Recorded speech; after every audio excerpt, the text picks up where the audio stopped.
No black girl drives a car like this unless she stole it. The words cracked across the luxury shopping plaza louder than the sirens flashing against the polished storefront windows. Aaliyah Brooks froze beside the black Mercedes Maybach, the giant red ribbon still stretched across the hood like a celebration that had suddenly gone wrong. Just 30 seconds earlier, she had been smiling through tears with the dealership manager while holding the keys her father had paid for before he died. Now 2 police cruisers blocked the curb, blue and red lights bouncing off the marble sidewalks of Lenox Square in Atlanta, Georgia. People stopped walking. Phones started rising into the air. Officer Daniel Whitaker stepped out first, tall, broad-shouldered, one hand resting near his belt as he stared directly at Aaliyah. His eyes moved from her sneakers to her hoodie to the luxury car behind her, and the disbelief on his face hardened into suspicion almost instantly. "Step away from the vehicle," he ordered. Aaliyah blinked, confused at first. "Sir, this is my car." Whitaker let out a short laugh, without humor. "License and registration." Her fingers trembled slightly as she reached into her purse. The warm spring air suddenly felt cold against her skin. Around them, shoppers slowed to watch. A couple standing outside a designer store whispered to each other, while a teenage boy lifted his phone higher to record. The giant ribbon on the hood fluttered softly in the breeze beneath the late afternoon sun, bright against the black paint that still smelled brand new. Aaliyah swallowed hard. "I just got it today," she said quietly. "The paperwork is inside." Whitaker's expression didn't change. "Inside where?" "In the glove compartment." The second officer, younger and pale-faced beneath mirrored sunglasses, stepped closer to the passenger side. "You saying this $200,000 car belongs to you?" Aaliyah nodded slowly. "Yes, sir." Whitaker looked at her for a long moment, then glanced toward the dealership entrance where employees stood frozen behind the glass doors. "Funny," he muttered, "because we got a report about a suspicious person attempting to take off with a luxury vehicle." Aaliyah's heartbeat thudded painfully in her chest. Suspicious person. She already knew what that meant. Her eyes drifted toward the reflection in the Maybach window. 19 years old. Dark skin. Braided hair. Oversized gray hoodie because the air conditioning inside the dealership had been freezing. She thought about her father then. Marcus Brooks. The man who worked double shifts for 22 years driving trucks across Georgia until cancer hollowed his body faster than anyone expected.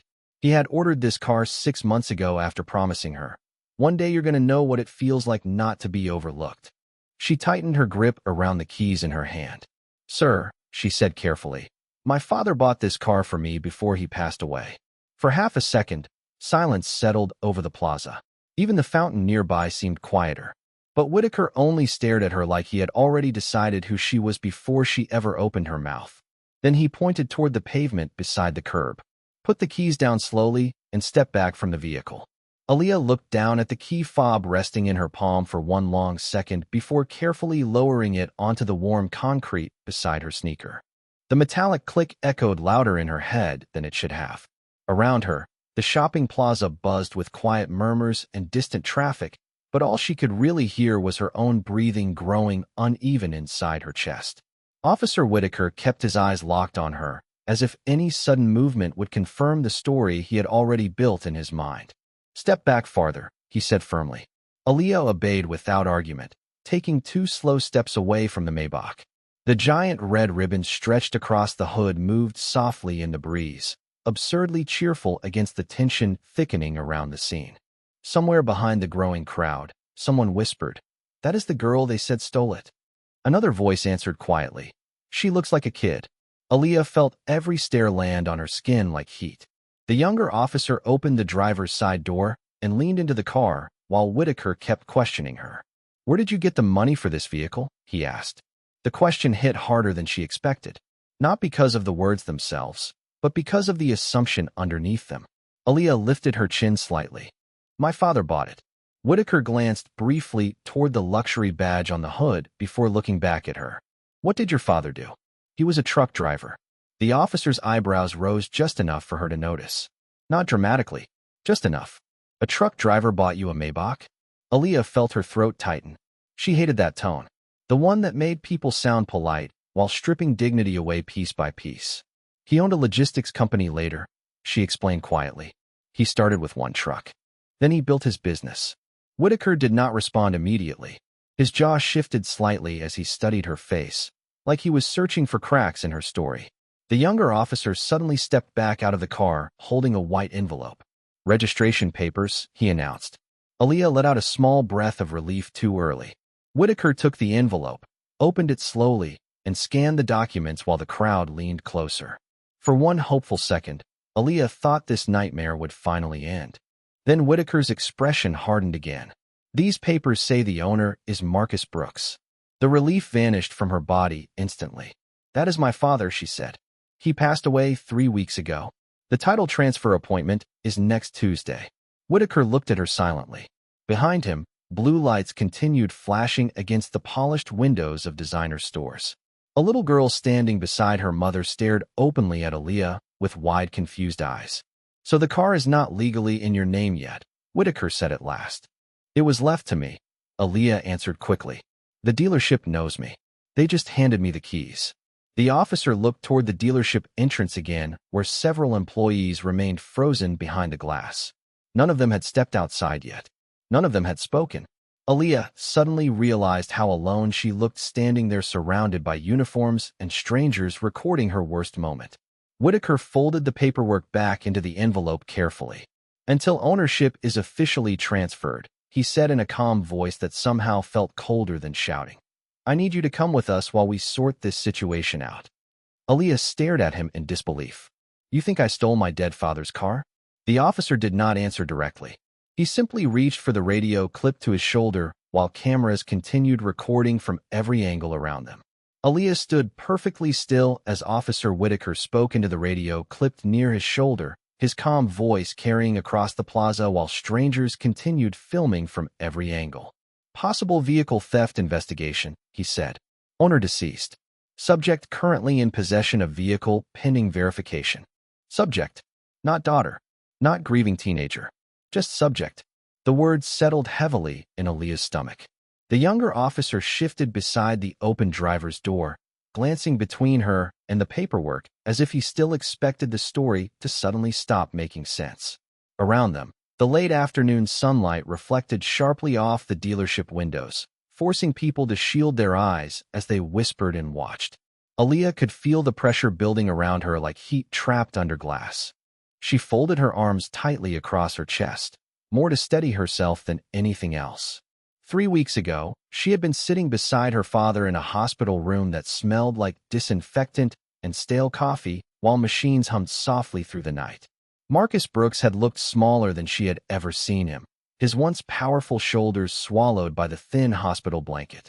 But even then, he had smiled when he handed her the envelope containing the dealership confirmation papers. "You deserve something beautiful after all this," he had whispered. Aaliyah remembered laughing through tears, telling him the car was ridiculous, too expensive, too flashy for someone like her. He had squeezed her hand weakly and said, "Never let people decide what belongs to you." Now those words echoed painfully in her chest while 2 police officers stood between her and the last gift her father ever gave her. Whitaker lowered the radio and looked directly at her again. "Do you have any identification?" Aaliyah nodded quickly and handed over her driver's license with trembling fingers. Whitaker studied it for several seconds. 19, he murmured quietly, almost to himself.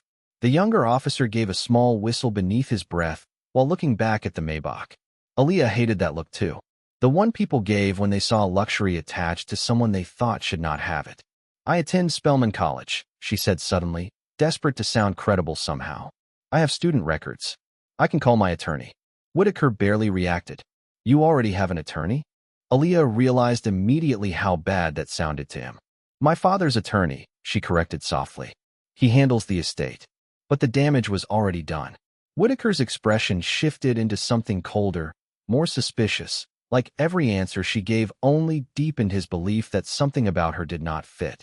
A woman in designer sunglasses stepped closer from the crowd and shook her head while recording on her phone.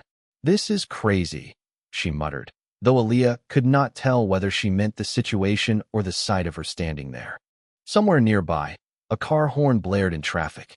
The fountain continued splashing softly behind the growing circle of spectators. Life kept moving while hers felt frozen in place beneath flashing blue lights. Then the dealership doors finally opened. A tall white man in a charcoal gray suit hurried outside, one hand gripping a folder tightly against his chest. His polished shoes struck the pavement quickly as he moved through the crowd toward the officers. Aaliyah recognized him instantly. Richard Bennett, the general manager who had hugged her barely 15 minutes earlier after handing her the keys. Relief flooded through her body so fast, it almost made her dizzy. "Thank God," she whispered under her breath. Bennett stopped beside the officers, breathing hard from rushing outside. He looked from Whitaker to Aaliyah and then toward the crowd recording everything. His face tightened immediately. "Officers," he said carefully, "there seems to be a misunderstanding here." Richard Bennett held the folder tightly against his chest as he stepped between Aaliyah and the officers, his face pale beneath the afternoon sun. The crowd immediately shifted closer, phones rising higher now that someone from the dealership had finally appeared. Officer Whitaker straightened slightly, his expression guarded but calm. "Sir," Bennett began carefully, glancing once at Aaliyah before addressing the officers again. "This young woman received this vehicle legally less than 20 minutes ago." Whitaker crossed his arms slowly. "The registration still belongs to a deceased owner." Bennett nodded quickly. "Because the estate transfer has not finalized yet." "That is normal. Marcus Brooks purchased the vehicle months ago. Miss Brooks is the sole beneficiary listed on the delivery authorization." Aaliyah felt her chest loosen slightly for the first time since the sirens arrived. Bennett opened the folder and pulled out several documents, the paper edges trembling faintly in his hands. "I personally handed her these keys," he continued. "We verified her identification, her insurance, everything." The younger officer stepped closer to glance at the paperwork, while Whitaker remained still. Around them, murmurs rolled through the crowd like wind moving across water. Aaliyah noticed more people lowering their phones now, embarrassment slowly replacing curiosity on some faces. But Whitaker did not apologize. He barely even looked at her. Instead, he studied Bennett carefully. "Then why did we receive a theft report tied to this vehicle?" Bennett blinked. "A theft report?" Whitaker pointed toward the Maybach parked beside the curb.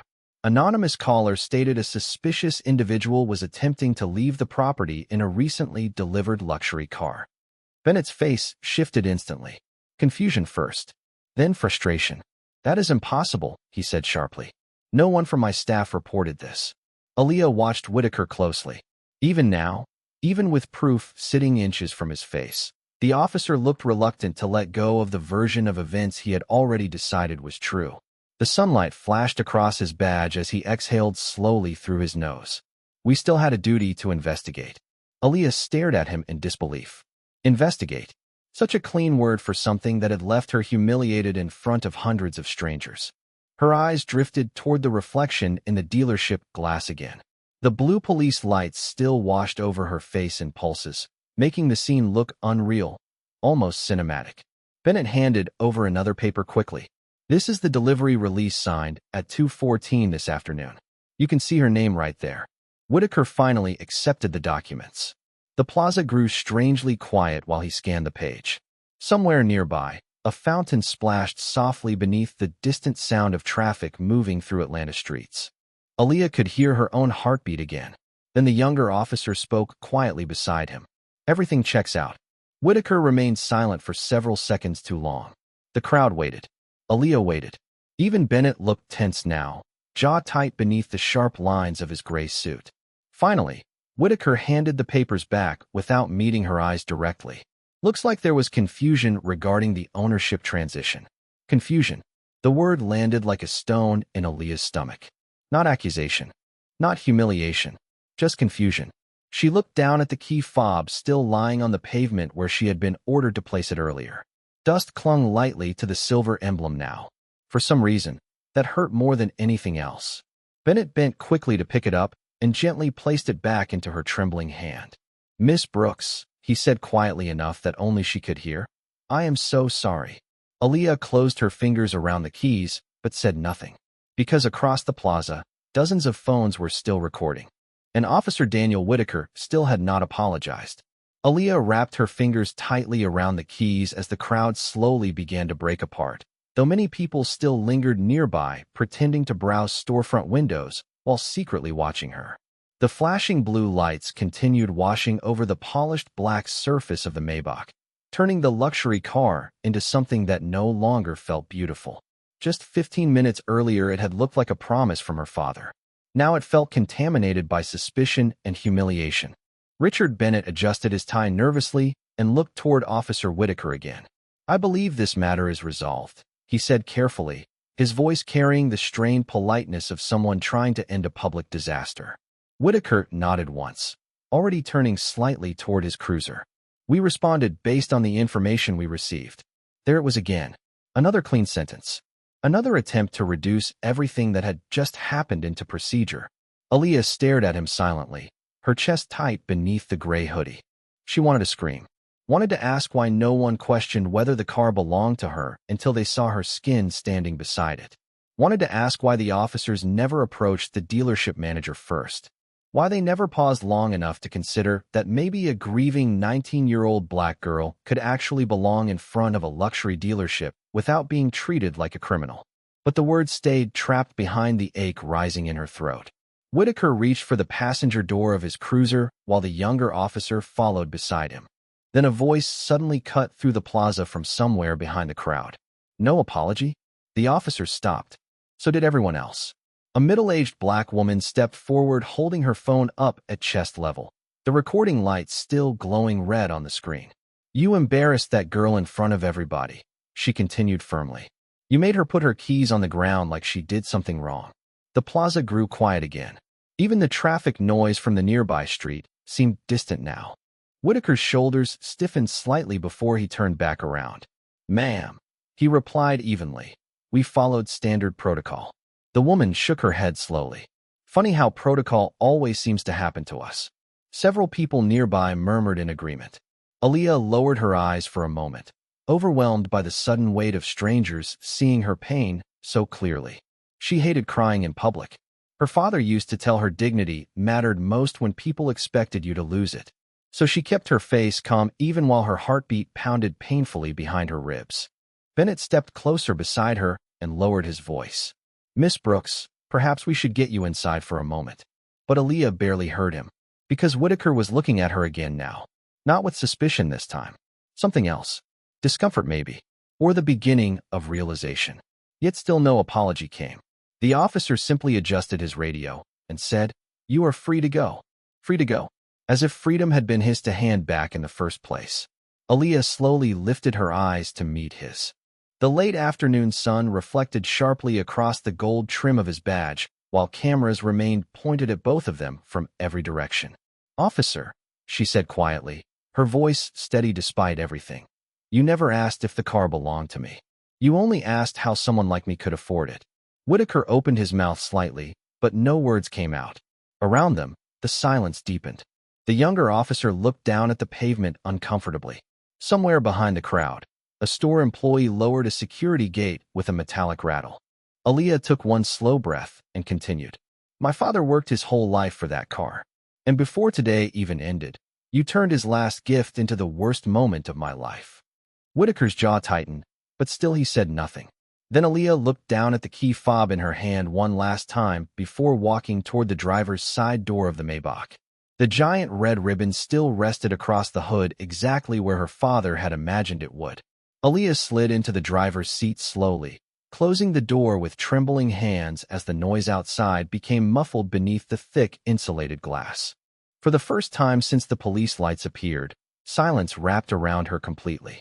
The leather seat still smelled new, rich and clean, mixed faintly with the scent of the cologne her father used to wear every Sunday to church.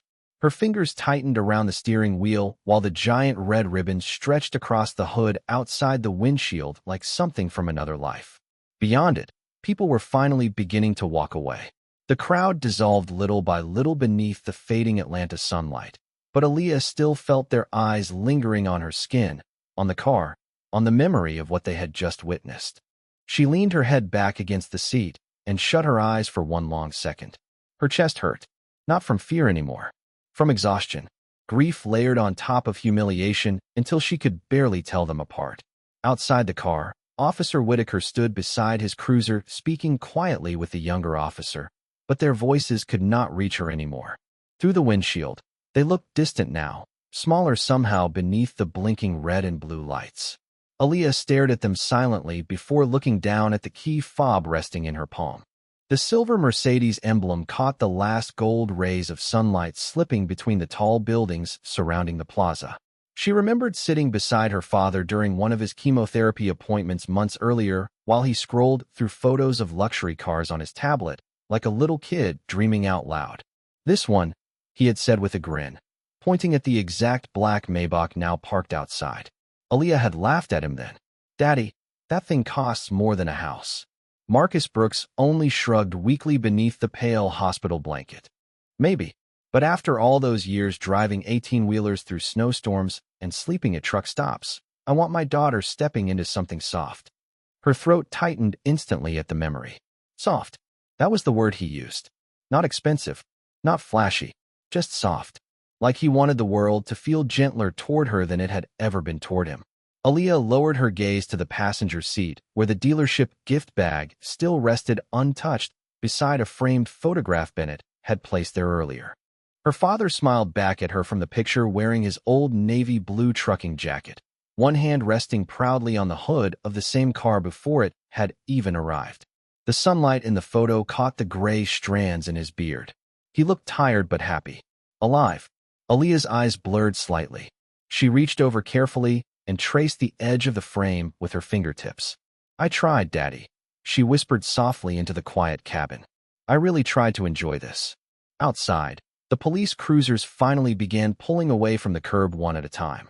The flashing lights disappeared slowly across the polished windows of the shopping plaza until only the warm evening glow remained. But the damage stayed behind like a stain no darkness could fully hide. Aaliyah wiped beneath her eyes quickly before any tears could fall completely. Her father hated when pain hardened people. "Do not let this world steal your softness," he used to tell her whenever strangers stared too long or store employees followed them through aisles pretending not to. She took one slow breath and started the engine. The Maybach hummed quietly beneath her hands, smooth and almost impossibly gentle. Yet even surrounded by luxury, Aaliyah had never felt more exposed in her life. Aaliyah drove through downtown Atlanta in near silence, the city lights stretching across the windshield in blurred ribbons of gold and white as evening settled over the streets. The Maybach moved so smoothly that she barely felt the cracks in the road beneath the tires, but her hands still trembled lightly against the steering wheel. Every few seconds, she caught herself replaying the scene outside the dealership again. The flashing lights, the cameras, the way Officer Whitaker looked at her before asking a single question. By the time she pulled into the parking garage of her apartment building near Midtown, the sky had turned deep blue, heavy with warm spring humidity. She parked slowly and sat there for a moment without moving. The engine hummed softly before fading into silence. Then her phone began vibrating against the center console. Once, twice, then continuously. Aaliyah frowned and picked it up. Notifications flooded the screen faster than she could read them. Messages from classmates, missed calls from relatives, social media alerts stacking on top of each other in endless waves. Her stomach tightened immediately. She opened the first video link sent by her best friend, Kiera. The footage filled the screen instantly. There she was standing beside the Maybach under flashing police lights while strangers whispered around her. The camera angle shook slightly as someone recorded Whitaker telling her to place the keys on the pavement. Another clip showed the moment she asked quietly, "You think I stole my dead father's car?" Millions of views already. Aaliyah's chest tightened as she scrolled further. News accounts had reposted the videos. Comment sections exploded beneath them. Some people defended the officers. Many did not. One headline froze her completely. Black college student detained after police question ownership of luxury car left by late father. Her breathing slowed. The internet had turned the worst day of her life into public debate before the sun even finished setting. Another notification appeared across the screen. Unknown number. Voicemail received. Aaliyah hesitated before pressing play. Richard Bennett's voice filled the quiet car immediately. "Miss Brooks, this is Richard from Monarch Mercedes. I wanted to personally apologize again for everything that happened today. Corporate has already contacted us because the videos are spreading very quickly. Also, there is someone asking for your contact information. A civil rights attorney named Evelyn Carter. She says she would like to speak with you as soon as possible. Aaliyah stared ahead silently after the message ended. Beyond the windshield, fluorescent garage lights reflected softly across the hood of the Maybach. For the first time all evening, something shifted inside her. Not anger exactly. Clarity. Her father spent his entire life working twice as hard to receive half the respect. She remembered him coming home exhausted from cross-country routes with swollen hands and tired eyes, yet still smiling, because he believed every sacrifice was building something better for her. And today, even after all that work, his daughter had still been treated like she did not belong beside the success he earned. Her phone buzzed again. This time it was a text from Kiera. "Girl, do not stay quiet about this." Aaliyah looked down at the message for several long seconds. Then her eyes drifted toward the framed photo resting on the passenger seat. Marcus Brooks smiled back at her beneath the dealership lights from earlier that day, proud and hopeful, unaware of what would happen only hours later. Slowly, Aaliyah reached for the business card Bennett had slipped into the gift bag before she left the dealership. Evelyn Carter, civil rights attorney. The silver lettering caught the dim garage light as she turned the card between her fingers. Somewhere above her, a train rumbled faintly through the city. Aaliyah leaned back against the seat and closed her eyes for one quiet breath before opening them again with something steadier behind them now. Officer Daniel Whitaker thought the moment ended when the police cruisers drove away. He had no idea it was only beginning. 3 days later, the city of Atlanta still had not stopped talking about the video. News vans lined the street outside the downtown office building where Evelyn Carter worked. Their satellite dishes pointed toward the gray morning sky, while reporters rehearsed introductions into polished microphones. Inside the elevator, Aaliyah stood quietly beside Evelyn, her hands folded tightly in front of her navy blazer. The silver bracelet her father gave her for high school graduation rested softly against her wrist each time the elevator shifted floors. "You ready?" Evelyn asked gently, without looking away from the glowing floor numbers. Aaliyah exhaled slowly. "No," she admitted. "But I am tired of pretending moments like that are normal." Evelyn nodded once. "Good answer." The elevator doors opened onto the 23rd floor, where camera flashes already flickered beyond the glass conference room walls. Aaliyah could hear muffled voices from reporters gathering outside. Somewhere farther down the hallway, a television played footage from the dealership again. The same images repeated endlessly across every network now. Her standing beside the Maybach, the officers surrounding her. The moment she placed the keys on the pavement while strangers watched. Evelyn led her into the conference room, where floor-to-ceiling windows overlooked downtown Atlanta beneath a cloudy spring sky. A long polished oak table stretched across the center of the room, surrounded by microphones, bottled water, and stacks of legal documents. Aaliyah paused when she noticed one document sitting directly in front of her chair. Civil complaint filed against the City of Atlanta Police Department. $5 million. Her stomach tightened slightly at the number, not because she cared about the money, but because seeing it in writing made everything real. Evelyn placed a calm hand on her shoulder. "This is not about revenge," she said quietly. "This is about accountability." Aaliyah lowered herself into the chair slowly while reporters continued gathering outside the glass doors. Across the room, television screens displayed headlines rolling endlessly beneath footage of the incident. College student speaks out after luxury car stop. Questions of racial profiling spark national outrage. Atlanta Police Department announces internal review. Aaliyah stared at the last headline for several seconds. Internal review. Another clean phrase. Just like protocol. Just like misunderstanding. Words designed to smooth over humiliation until it sounded administrative instead of human. The conference room doors finally opened. Reporters flooded inside, carrying cameras and notepads, voices overlapping instantly beneath the bright studio lights now aimed directly at her face. Questions began before she could even sit fully upright. "Miss Brooks, how has this changed your life? Do you believe Officer Whitaker targeted you because of race? Why sue for $5 million? Evelyn raised one hand firmly, one at a time. The room quieted slightly. Aaliyah felt every camera focused on her now, waiting. She glanced briefly toward the window where rain had started tapping softly against the glass high above the city streets. Then she thought about her father again, about truck stops at 3 in the morning, about long highway miles, About tired hands gripping steering wheels through snowstorms so his daughter could stand in rooms like this one day without fear. Slowly, Aaliyah leaned toward the microphone. 3 weeks ago, she began softly, I buried my father. The room fell completely silent. Even the clicking cameras seemed to slow. That car was the last thing he gave me. He spent years building his business from one truck because he believed his daughter deserved opportunities he never had. Her voice stayed calm, steady, even while emotion tightened behind every word. But before I could even drive home, people looked at me and decided I did not belong beside something valuable. Several reporters lowered their eyes slightly. Aaliyah continued quietly. I am not filing this lawsuit because I hate the police. I am filing it because no 19-year-old girl should have to prove she deserves dignity before she is treated like a human being. Outside the conference room windows, thunder rolled softly across the Atlanta skyline, while cameras continued recording every second. 6 months later, the rain had finally stopped over Atlanta. Morning sunlight spilled softly across the rows of marble headstones at Greenlawn Memorial Cemetery, while cool autumn wind moved gently through the trees overhead. Aaliyah stood quietly beside her father's grave wearing a long cream-colored coat, her hands wrapped around a paper cup of coffee that still carried warmth into her fingertips. The black Maybach rested several yards behind her near the cemetery road, polished clean beneath the pale gold light of early morning. For a long time, she said nothing. The city had changed around her in ways she still struggled to understand. The lawsuit settlement had made national headlines 2 months earlier. $5 million.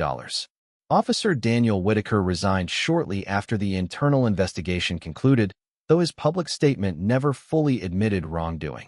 Police departments across Georgia quietly introduced new bias training policies after the case drew national attention. News channels called Aaliyah brave. Activists called her powerful. Strangers recognized her in grocery stores now. But standing there beside her father's grave, she still felt like the same 19-year-old girl who only wanted one peaceful moment with the last gift her father left behind. She crouched slowly and brushed a few fallen leaves away from the polished stone. Marcus Brooks, beloved father, builder, dreamer, protector. The engraved words caught sunlight softly beneath her fingertips. Aaliyah smiled faintly to herself. You would hate all this attention, she whispered quietly. Wind stirred the trees above her, carrying the distant sound of traffic from downtown Atlanta miles away. Somewhere nearby, birds moved softly through the grass. The world felt still in a way it had not felt for months. She looked back toward the Maybach again. After the settlement, people online kept asking why she still drove it after everything that happened. They did not understand. The car had never been about wealth. It was proof of her father's love. Proof that a black man who started with nothing but a single 18-wheeler and tired hands had built enough for his daughter to inherit softness instead of survival. Aaliyah lowered herself onto the small stone bench beside the grave. In her lap rested a folded letter from Evelyn Carter containing the final settlement paperwork. She had almost brought it to show her father before realizing he would not have cared about the money either. Marcus Brooks measured success differently. In peace, in dignity, in whether his daughter could stand tall in rooms designed to make her feel small. Aaliyah stared quietly at the golden sunlight spreading across the cemetery grass. Then slowly, she folded the paperwork once more and placed it beneath a small bouquet of white lilies resting at the base of the headstone. We won, she said softly. Her voice barely rose above the wind. But honestly, Daddy, I just wish you were here to drive it first. Her eyes glistened briefly, but she smiled through it this time. Not broken, not bitter, just honest. Behind her, the Maybach reflected the morning sky across its dark polished surface, while fallen leaves drifted quietly around the tires. No police lights, no cameras, no crowd staring at her like she did not belong. Just silence. The kind her father used to love after long highway drives through the night. Aaliyah sat there for several more minutes without speaking again, letting the cool autumn air settle gently against her skin. Then finally, she stood, smoothed her coat, and walked slowly back toward the car. The sunlight followed her across the cemetery path in long golden lines while the soft sound of wind moved through the trees behind her like something unseen finally at peace.